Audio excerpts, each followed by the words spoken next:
Season 2 of the Strange, Rare, and Peculiar podcast, a place to learn more about homeopathy, deepening your knowledge, expanding your universe of possibility in the world of health and well-being through homeopathy. Homeo what? Homeo what?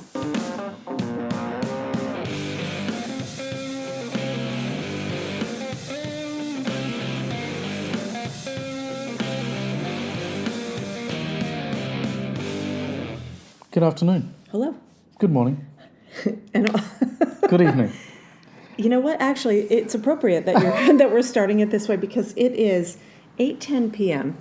on the east coast of the United States, but it is 2 p.m. 2 p.m. where we are tomorrow because we're in New Zealand. Because we're in New Zealand and we're upside down and it's just Cattywampus. It's amazing. But it's good. It's so good. We've got the door open and the cool air is blowing through the spring air. The spring air. And we have a view from where we're staying of Lake Wanaka. an amazing view. Oh, and the mountains, snow-capped mountains in the background. Uh-huh. It's gorgeous. We Springtime down south. 2-hour hike today and came back to talk to you all. Absolutely. Because, well, it's time. It's time. And like we always do, we had a couple of topics planned. We've got 2 topics that we've promised. One of them, I need to go through my notes before we do, and that's going to be about Benninghausen and his resurgence. And then we're going to talk about totality a little bit. That's going to be another one. But for today, we were having a conversation on our walk today. And why are you laughing? Because we had many conversations on We our did, walk today. didn't we? Yes. Yeah. And we took some videos. Actually, can we just discuss something before we get started? Because I'm having this really good coffee in a rental cup. So there are so many things that I love about New Zealand, but it's such an amazingly eco-friendly place. Right? And so I have my favorite spots in this town where we get to come for visits with Alastair's family. And the first thing I do when we get here is, well, like I do in many places, is scour the joint for where's the juice bar, where's all the hippie stuff that I need to keep this old body going. And one of the places that I like is actually, it's called the Big Fig, and it's a really great, like, healthy food joint. And you get your coffee, if you don't have your own cup, you get a rental cup for $4 New Zealand that you get back when you return. What about the top? It's rubber. You have to have the top with it? Well, yeah. I mean, what do you think? Well, I don't know, because, I'm intrigued about this eco thing because it's surrounded by cardboard. Right. Now, that will break down. I use cardboard on my compost. Right, and it breaks down quickly. But see this, if we just had this cup, it's stainless steel, it would be hot. It's too hot to hold. So they have to put one of these cozies. You could take your cozy back when you get a refill. Anyway, that's neither here nor there. Neither here nor there. Nope. Title of a good book. But Bill Bryson, I reckon. Neither here nor there. Oh, I'm sure it's been done. It's kind of too obvious, don't you think? So, I am dying to hear what you've got to say because, as usual, we decide to do something, and then at the very last minute you decide, well, no, let's do something else. Well, it's not quite. And it's fine because I can roll with it, but I am intrigued. Are you generous? I am nothing but if that. Not generous. Yeah. The reason that I thought to change is that I was going through to pull out my notes that I had on totality. And I just sat down and I started reading the preface and introduction to the Organon. There you go. Just to get in the mood. So let's do a poll. Hands up. Who's read the preface to the Organon before? Oh, really? That's not a lot. I would suggest that there are more hands up than you think, especially if there are students where we're constantly telling them, or at least I am, read the preface, read the translator's notes, read all of that. That's where you get the story. That's where it lives. Yeah. It's the best part. And so I just needed to Well, at least it's not the introduction, because the introduction is just an absolute rant, a ridiculous rant. Oh, please, be nice. I am nice. It's a ridiculous rant. It is Ridiculous? unintelligible ranting. But the preface is something else. Okay, so lead Also us ranting. Well, the first thing that really struck me was that he talks about how, and this really got me. Okay, wait, actually, let me go back. What really struck me and what made me say, let's just talk about this, is that if you just zhuzhed it up a little bit and changed the language to be sort of easily accessible to a 21st century reader. I rest my case. No. It's actually not that. It's not that, I don't want to say dense. It's not that impenetrable, right? That's a good word. Yeah, I don't think so. But if you just zhuzhed up the language to make it more contemporary, throw in a dude here and a, whatever, it could have been written today. So, dude, whatever, and give me some other words to zhuzh it up. Well, I don't know. I mean, this is what happens. We traveled for 32 hours straight yesterday. I say that what I would put in there? Yeah. Is how millennials, they text like. Yeah, the word like in, actually within text. Sure. Yeah. That's amazing. Some millennials that go to AHE. Some write like in their essays. Some that came out of my actual body. Not AHE students, but my own children. Yes. When I get a text that has the word like in it more than once, that doesn't mean I like you or, as compared to. It just... I was down at the lake today. Yeah, I was down at the lake and it was hot or whatever. Or whatever, right? Okay. So I got to this thing, though, where Hahnemann says that allopathy, and let's forget about his time, because honestly, you can put in some of the, we all talk about old calomel, which is if you're not familiar, it's a mercury, it's a preparation of mercury that was widely used topically, and arsenic and, other sort of harmful things and all the purgatives and whatnot, right? Things that make you throw up. So we can look at that and say, but think about the treatments that are in use today. Something like chemotherapy. We can have a lot of conversations about, how sometimes you do have to, steal from Peter to pay Paul. Sometimes you do need to have a major intervention in order to prolong life. So I want to be clear that I'm not making a judgment about the ways in which these, certain treatments that we would see as being really, what's the word like? Well, what? Like. Oh, got me. I'm thinking about something that's really debilitating. Yeah. There are treatments that are all of that, or looking at something like an immunosuppressant, right? Or, I have a client right now that had a sudden onset of a very incredibly debilitating degenerative neurological condition. She went from being fully, functional and whole and really, really healthy to being, needing a walker, and, came to homeopathy in 3 months. In 3 months, right? In 3 months' time. And and it was bad.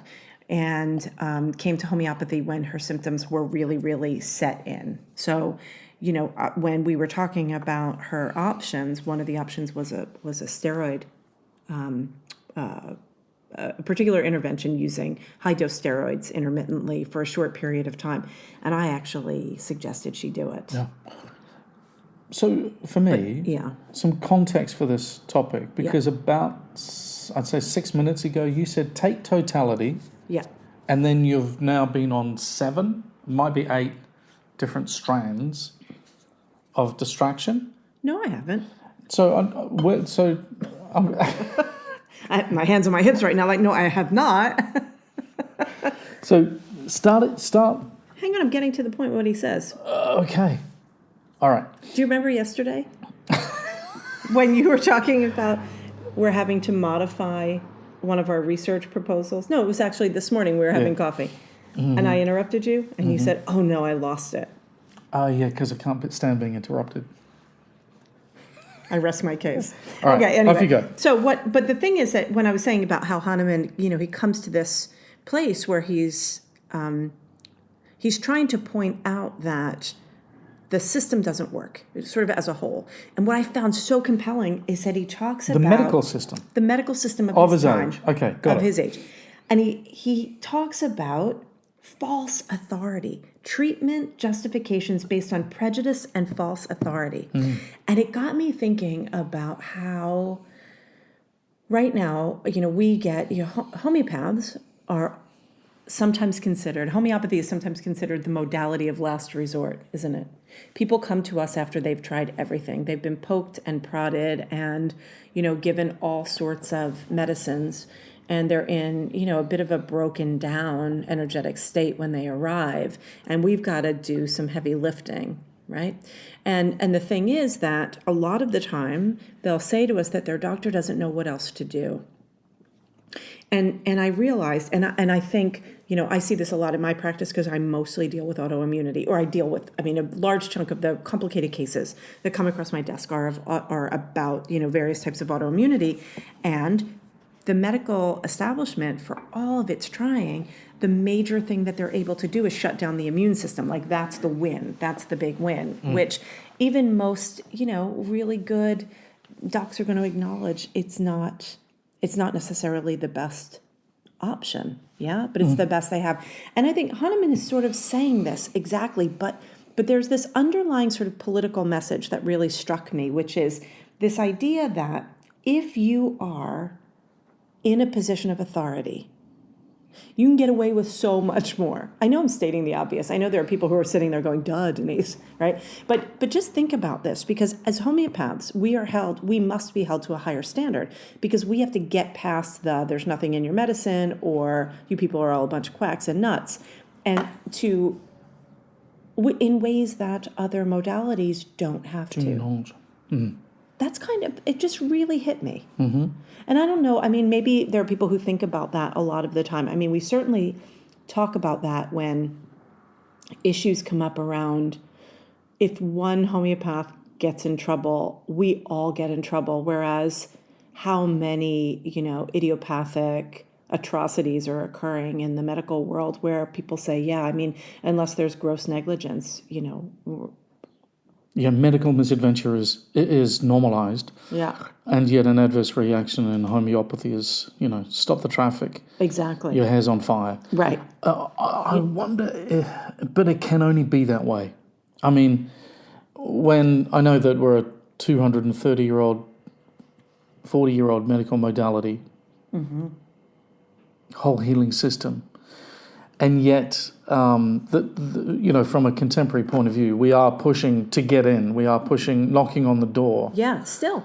So therefore, we've got to provide the kinds of answers to legitimate questions that are being asked of us. Yes. I don't have a problem with that. No, which is where I'm headed. Oh, really? Yeah, but just a couple more things, because the language in this. Now, granted, I'm using Wenda O'Reilly's translation because we use her 6th edition of the Organon in the classroom setting, because she's got her preface. I'm sorry, not her preface. She's got her glossary, and the way that the footnotes have been rewritten and the way that the chapters are, it's really helpful for students. And so for that, and because I really like Wenda, I like to use this as my example. But listen to some of this language. For vast centuries, this calamitous art has firmly possessed the privilege and power to dispose of the life and death of patients arbitrarily and at its own discretion. Now, I think that we could get in a lot of trouble for suggesting the last part, but I think it's interesting that Hahnemann was looking at sort of the way in which privilege and power and authority can be louder than misdeeds. Yep. If that isn't something that is a conversation that's being had in the 21st century, I don't know what is, And then he says, that in that time, it has shortened the natural lifespan of probably 10 times the number of people the most ruinous wars ever had, and it has rendered many millions of patients sicker and more miserable than they originally were. Right? Now, I don't know about you, but when I listen to the medicine commercials that are rampant in America, those... they are extraordinary. Right? And all of those side effects that are listed, and then they go back to singing the song, the little blue pill, that one. It's just like, it's crazy. When at Thanksgiving, we do our Thanksgiving on the day after. So we do our Friday giving. So I like that because I never really thought about it. It's also an avoidance of Black Friday. The commercialism of the holiday season. Anyway, but we were having a conversation while we were cooking. I believe it was with one of my kids, and we were talking about the business model of that. What is that one where they have the erectile dysfunction pills and then they follow it up with like the high blood pressure pills and the antidepressants? Right. Well, they need to come together because they're all related. They're all related. It's crazy, isn't it? And so I think when Hahnemann, even though we can see this in a way as a polemic, we can also understand that from the beginning of time, there has been a way in which the attempts, and I think really good-hearted attempts at finding ways to help people. I think most of us will agree that most people that go into medicine, into allopathic medicine, are doing it not because they think that they're going to be, faking people into thinking they get better, but really to help. I think we have to acknowledge that, All of them. Yeah. There'd be a very, very small percentage that are making a business decision about Exactly. augmentation and making lots of money out of plastic surgery or something like that. Yeah. But that would be that is an absolute Right? minority. And so imagine, because what Hahnemann is saying is there's a way in which when an industry or an idea has so much power that it's almost like you become blind to anything in the periphery that isn't working. And we see this so much with, docs that come to study homeopathy with us after realizing that the medicine that they've been using is only helpful to an extent.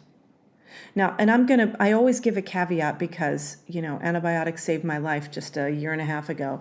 I have a friend whose kid had a brain tumor that after some pretty awful interventions, he is 5 years, no evidence of disease, and is doing beautifully well. And so I think that we have to always balance sort of the new, the ways in which some of the technology and some of the interventions can be helpful, right, with the fact that it's not altogether a system of medicine that is working to help people get better. And this takes me to the point, because when we were walking today, you said, let's talk about sort of the power of nature and universal laws, right? And so that got me thinking about Hahnemann in the footnote to Aphorism 1, where he's talking about, quote, so-called systems of medicine. And pretty much his sort of retorts about allopathic medicine have to do with the fact that homeopathy is based on universal laws, which is irrefutable and unchangeable, regardless of how science and how inventions and innovations and discoveries are. Do you know what I'm saying? That's the link that I wanted to make. Yeah. And so in the preface, after talking about the false authority, right, which basically he's saying false authority in allopathy lends credence despite evidence and outcomes, right? Because I think if we were looking at it from a research standpoint, that example that I was giving about the conversation about all those sort of new online medical, online pharmacy things like Hims and Roman and all that stuff that are pointed toward, one pathology. Inherently, when you start taking a medicine, the need for another medicine follows and follows and follows. So therefore, in a system of medicine that's highly specialized, outcomes, data, isn't going to include something that squishes out the side when you suppress one set of symptoms. In other words, you could say that Rogaine is good for hair growth, off-label use of what's basically a hypertension medicine, I think, isn't it? Is good. So your hair may grow, which may then be a positive outcome. But then are they looking at, the broad array of other symptoms that might come up in 3, 6, 12, or even 24 months? I mean, are there longitudinal studies across the board, right? No. No. No, that's left for public health folks in poorly run or poorly funded research offices to mend the damage that's been done 20, 30 years previously. Right. Yeah. I mean, that is cynical, but I mean, that's exactly what goes on. There does not need to be a longitudinal study, a cohort study that follows, say, a group of men that have had hair treatment or whatever over a period of time. Right. I mean, that is not required to then make claims about that product and sell it. So, that's the piece. Just to for me, I think it requires real clarification that the piece of the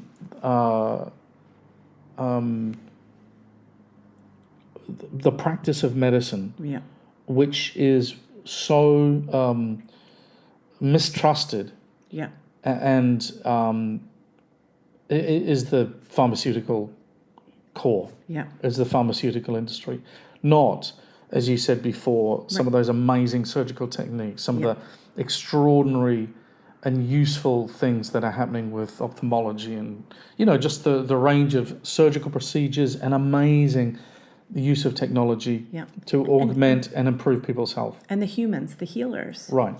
It is the treatment of chronic disease and the drug therapeutic treatment, which is so poorly done with such consequences that are ignored. And it's funny, because it seems to be, I mean, I can hear you talk about Hahnemann like this and just, say, yeah, okay, Sam, I mean, got it. He's writing about this in... Well, that's the thing. This is 1833 to 1842. But in any era, there's always see, medicine works for most people. Kind of. I'm going to say, there we are. There's my... Yeah, your caveat. Yeah. It doesn't work for the 5 or 10% at either end of the spectrum, right? Yeah. And I think we're probably at a situation now when it comes to the treatment of chronic disease that broadly medicine, so we're generalizing, and there's I actually am coming from some research perspective on this, that it's probably not working now for up to 25% of a population. Mm-hmm. Now, when the system or the authority, what's the word you used? The false authority? Privilege. Well, false authority. False and he's authority. Talking about the privilege. Yeah, but when the false authority is not working for such a large demographic, that's the only reason, that is the only explanation as to why folks within a conventional sample of life and living are looking for alternatives. Exactly. Are looking for complementaries. But it's interesting because I think on my watch over say 30 or 40 years that we're heading back to we're heading back to alternative. Yes. I've only got anecdotal evidence for that, but I think that there's with the client base that we have, that we're getting, I think there's I've basically looked at those intake forms that we've got, and especially to those questions, how important is it for you to get off your medications? Right. The answer is overwhelmingly strong. It's not like, I'm happy to be complementary alongside of my orthodox allopathic conventional Western medication and do a little bit of homeopathy. It's no, I want this, I want you. Now that's different, and it's different to what the naturopaths are saying, and it's different to what the integrative medicine folks are saying, and all of the research. Which, wait, how so? What are they saying? Because the main thrust of, say, the naturopathic profession is absolutely to augment and complement. Right. Do you think that has to do with their sort of attempt for sort of parity in legal status in the practice of medicine? there's that side of it, and I suppose there's needed to have been some compromises Yeah. in that regard, but they don't have the plausibility challenge that we do. Right. And so therefore it's easy to describe naturopathic, or easier to describe, to say naturopathic medicine or this intervention in Western, using a Western paradigm, using the language of Western medicine. It's not Right. 10 steps, it's only 5 steps. Actually, and you can make it into 3 steps because... Well, if you do functional medicine, then you make it into 2. 2. I mean, that's biomedicine on steroids. Ba-dum-bum. That's so naughty. I just made myself laugh. Yeah, you did. Sorry. Maybe somebody else will be laughing with me. Yeah.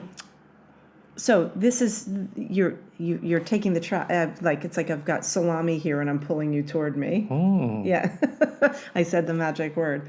And so what I was thinking about, right, is Hahnemann is saying y'all are following a system that's not actually a system, and it's built on false premises. But he says, this is from the time of Hippocrates forward. There was an attempt to make this, right? And so it was interesting because what struck me was there are a few perspectives. One is that, I'm sort of coming off of having delivered that talk in Minneapolis a couple of weeks ago. What is that, a week and a half ago now? And it's been on my mind because there's a part of that, the talk that I gave, which some of you might have heard at the Joint American Homeopathy Conference last year, and I think I'm doing a similar thing at our benefit in January. And it's about this idea that Hahnemann sits at this really interesting time in the evolution of science as we know it. Yeah? And so he sits at the juncture of Hippocratic medicine and biomedicine. So Hahnemann lived through the end of Hippocratic ideals, the idea of a person in harmony with their environment, right? The 4 elements idea, the temperaments idea, the idea of the Constitution. That is all of how we talked about, or how medicine was spoken about at that time, right? Okay. I'll give you that. And so Hahnemann comes on the scene, and in the way that they talk about it in the sort of allopathic history of medicine, or the Muggle history of medicine, the sort of stated historiography of medicine, is the turn of the 19th century was this quest, the Enlightenment quest, to find a system of medicine that would do for medicine what physics did for science. Yeah. Right? Which I find really interesting because, of course, who would have delivered that information about physics would have been Newton, who has been he has been largely misappropriated, right? Because he was an alchemist above all else. So he was following along that thread, looking for the universal laws, which include medicine. Yeah? Hahnemann comes on the scene, and he's pulling that. He's saying, I've got a system based on universal laws. Okay?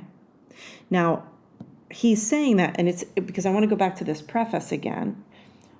He says that quote that I was reading before about the privilege and power, right? Okay, so the end of that, he says, after he tells all about allopathy, he says, now I shall only present its exact opposite, the true medical art, which I discovered and which is now somewhat more perfected, right? So there are a couple things to think about here. One is always remembering Hahnemann's fidelity to the laws of nature. The system is anchored in truth, capital T, truth, right?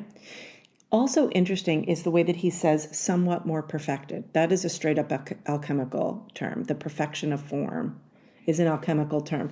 And he uses this a number of times. And I always try to find out, and I guess I need to find out and be really, really clear the word that it's being translated from to make sure that I'm not applying a false equivalency to it. It's interesting because when I hear you say that, my interpretation of that is that he's saying, I've done my best and there's probably corners that totally are not quite right, but fundamentally, here it is. That's how I would read that. But you're saying it means something else. I mean, it can mean something very important. And, in this work that I've been doing, it's breadcrumbs. It's searching for the breadcrumbs. Where are the little breadcrumbs of language, right, that are potentially speaking to what Hahnemann was actually working on. So anyway, this idea of homeopathy as a system, Hahnemann is coming at it from this direction of saying, I'm working with the laws of nature, going back pre-Hippocratic, going all the way back, ancient times. This is what is real and what is true. And when you stay within what is real and what is true, you can't help but be right or moving things in a positive direction. And he says allopathy is the opposite. The way I would translate it is the tail wagging the dog. In Wenda's translation, she says the treatment Wesen. Yeah. So in other words, it is based on the whole idea of how a therapeutic intervention works that you back out of, as opposed to this system, this idea that should transcend everything. Do you know what I'm saying? Does that make sense? Not yet, no. So in the Organon, what Hahnemann is doing is probably, I don't know the percentage, 2/3 is saying it's not this. Homeopathy is this, homeopathy is not that. And I think it's always harder to change someone's mind because they've got preconceived notions. You've got to get over that hump, right? Which is why he's always saying, this is what you think medicine is, that's allopathic, we do it differently. Okay. And the subtext, not even subtext, the context of his message is, everything that we do in homeopathy is based on universal law.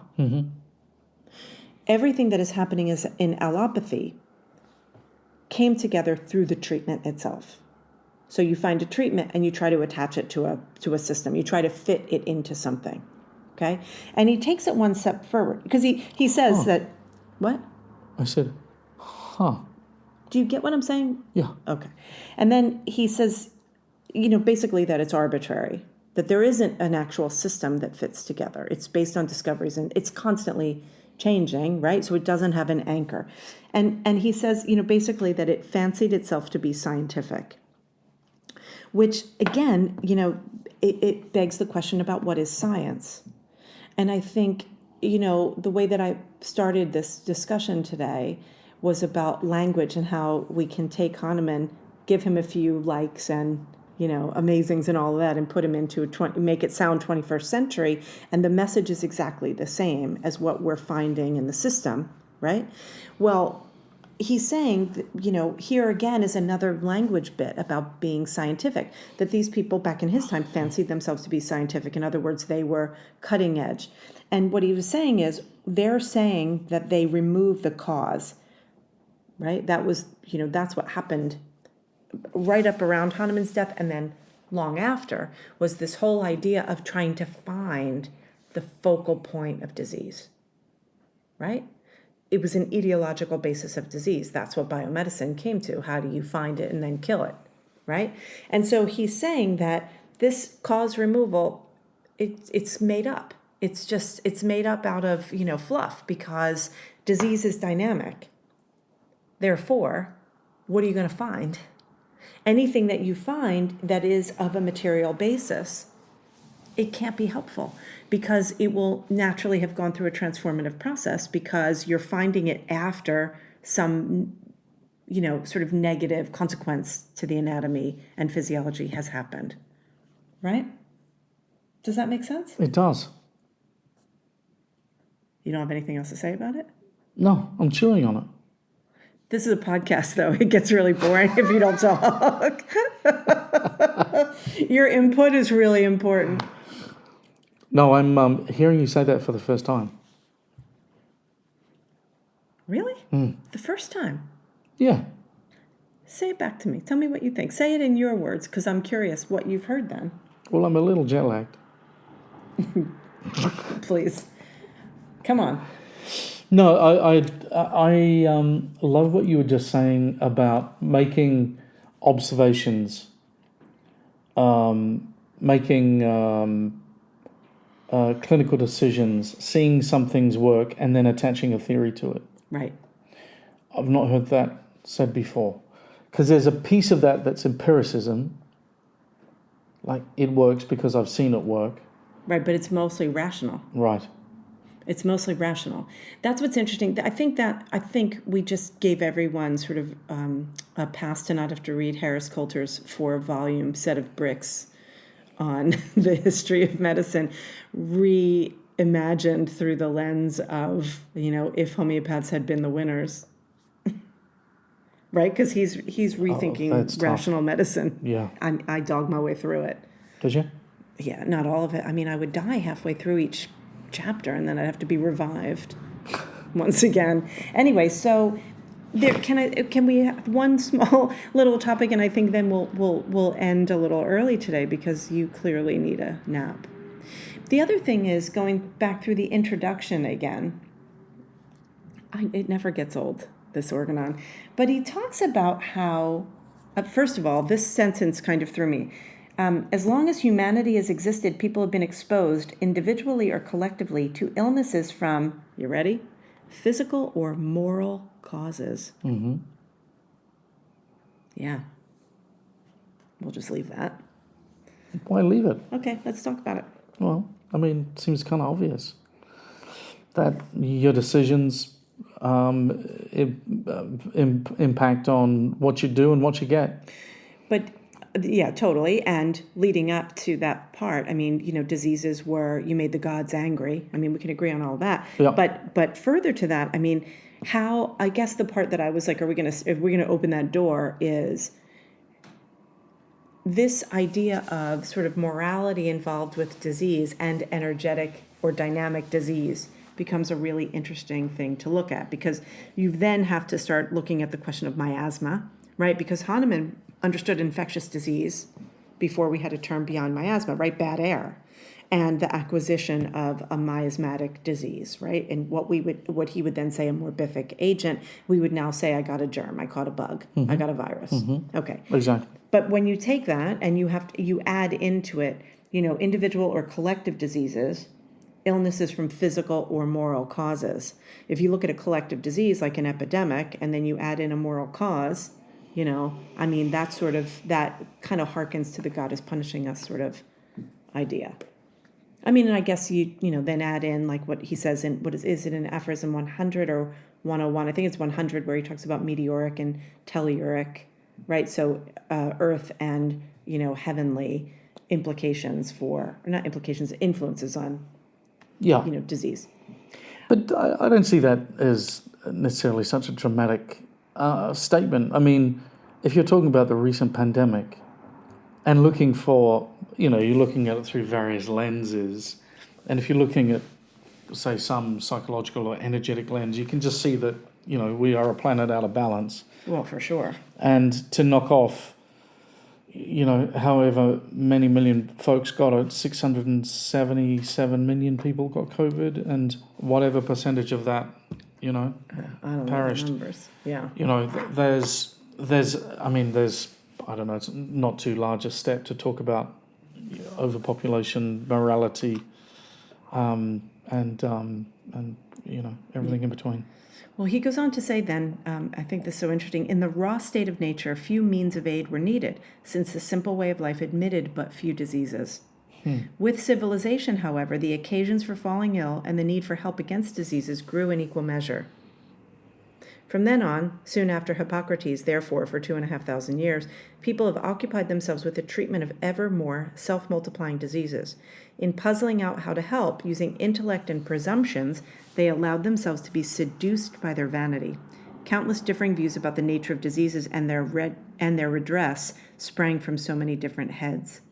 They called their theoretical hatchings systems or constructs, each of which contradicted the others and itself.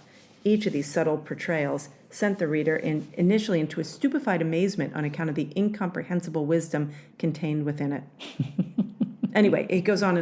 And it's very interesting, because he's basically saying, with all of these systems that have sprung forth from Hippocrates onward, with all the different theories and ideas, then none of them was in harmony, and I'm quoting here, none of them, however, was in harmony with nature and experience, right? Going back to Hahnemann's idea was. I mean, I love it and I find it difficult. Can I tell you why I love it? Yeah. The easy part is because to me that is just such a good, clear, honest statement about my own health. My own health is always better when I've had some air to breathe, when I've had some water to drink, when I've had a good night's sleep, when the nutrition that I've put in my body has been okay, and when those components of life are attended to. You know, there's rest, there's exertion, all of that stuff. Right. Sounds like, you know, natural medicine or naturopathy, or, you know, it just sounds like good, clear, functional living. But with the complexities of civilization and its growth. Well, then you look Right. around and you say, okay, well, here we are in the mountains and it's beautiful and the cyclists are out and isn't that lovely? And I posted an Instagram video on a trail in New Zealand that went up into God knows where they go. Yeah. And you can see it. You know what I mean? It's like we're surrounded by a whole new confluence of things. You know, like, what's the consequence? Could Hahnemann have imagined that you could hurdle your way through the sky and land in the other side of the world in 24 hours? So now that, I mean, but that's getting to the point. Right. Because at what point do we start to compromise? And of course, is the reality that there are plenty of folks who live to ripe old ages who, you know, drink their weight in whiskey and smoke a ton of cigarettes and eat Vegemite sandwiches. You know, there's plenty of examples of folks that have good, wholesome, long lives where perhaps, you know, but I suppose even that can be rationalized to genetics and to susceptibility. But the point that I'm making is that are we past a point by which we can say or encourage everybody to look for nature for their health solutions? Are there too many folks? I don't think that's what he's saying. Oh, I know that's not what he's saying. Oh, okay. No, but that's what I'm saying. Yeah. Because with, you know, whatever billion number of folks in, let's say, a small amount of space like India or in China or in Indonesia, we've got to such pressures of population where though our ideas of nature and natural health are somewhat privileged, are somewhat perhaps, you know, unattainable to a massive proportion of a population. You know, it's interesting, and this is, I don't know if I could say this in a way that's going to make sense, but what you're saying is making me think about sort of the arc, the trajectory of sort of the expansion of civilization and technology and everything that it does for us, that it's almost necessary that the arc of technology go along with it because those two things are inextricably combined. You get into the nuclear age along with nuclear medicine. Like one discovery has its counterbalance of discovery. Completely. Yeah. But it's the same argument that you hear about 5G or the same argument you hear about GMO products. It's like GMO has the capacity to feed the world's population. Right. But it entails genetic modification. Oh my gosh, right. 5G enables us to communicate with each other like this from different sides of the world, but, you know, at what cost? Yeah. You know, and you know, we can go into all sorts of controversies just on those 2 points alone, but you know, you understand what I'm saying is 100%. that there's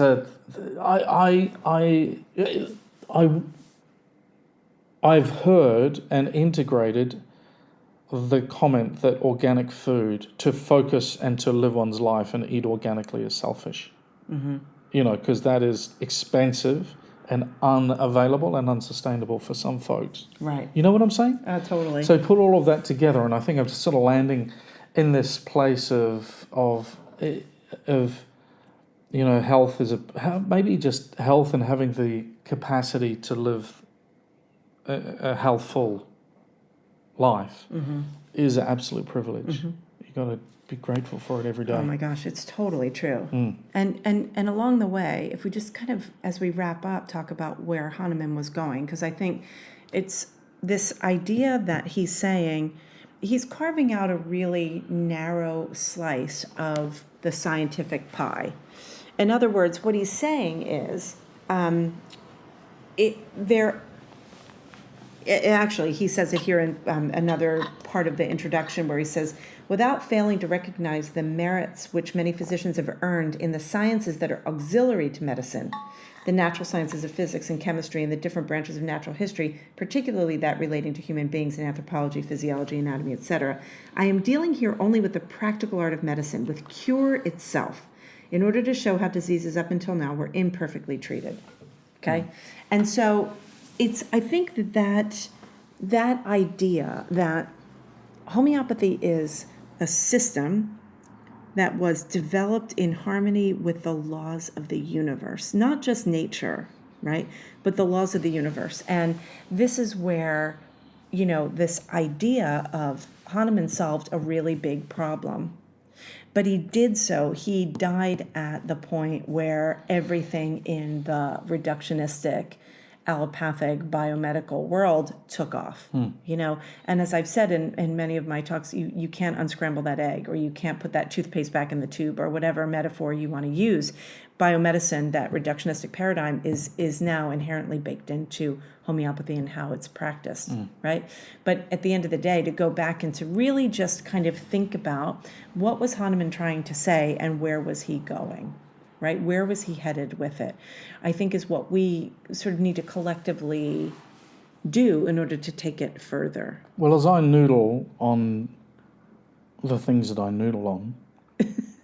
Gosh, where's this going?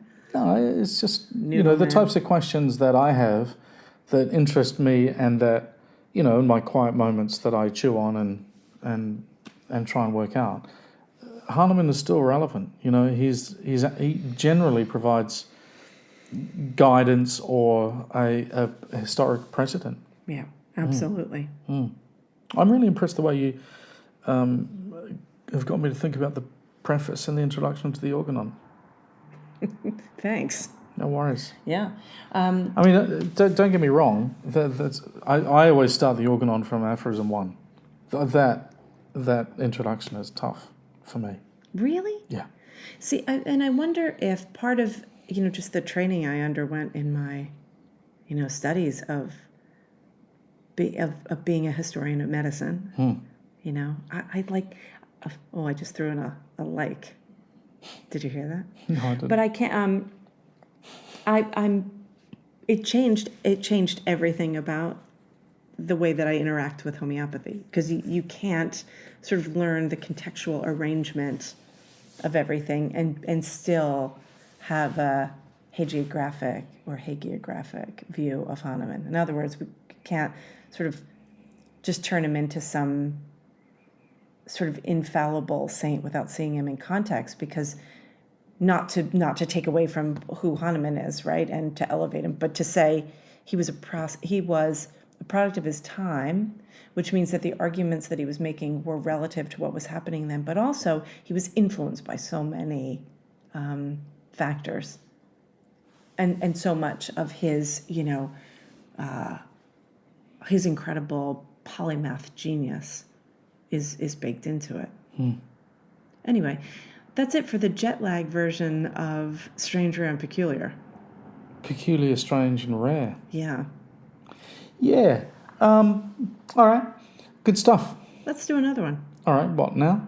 No, not now. You need to rest. Okay. Okay. All right, everybody. We'll talk to you soon. See ya. The Academy of Homeopathy Education offers clinical training that far exceeds the requirements put forth by the Council of Homeopathic Certification and ACHINA. Unlike other programs that give credit for paper or pre-recorded video cases, AHE has built a thriving telehealth clinic with clients of all ages and from all walks of life to give a diverse clinical experience that addresses the most prevalent 21st century health challenges. Standalone clinical training packages are available for qualified practitioners. Learn more at ahe.online.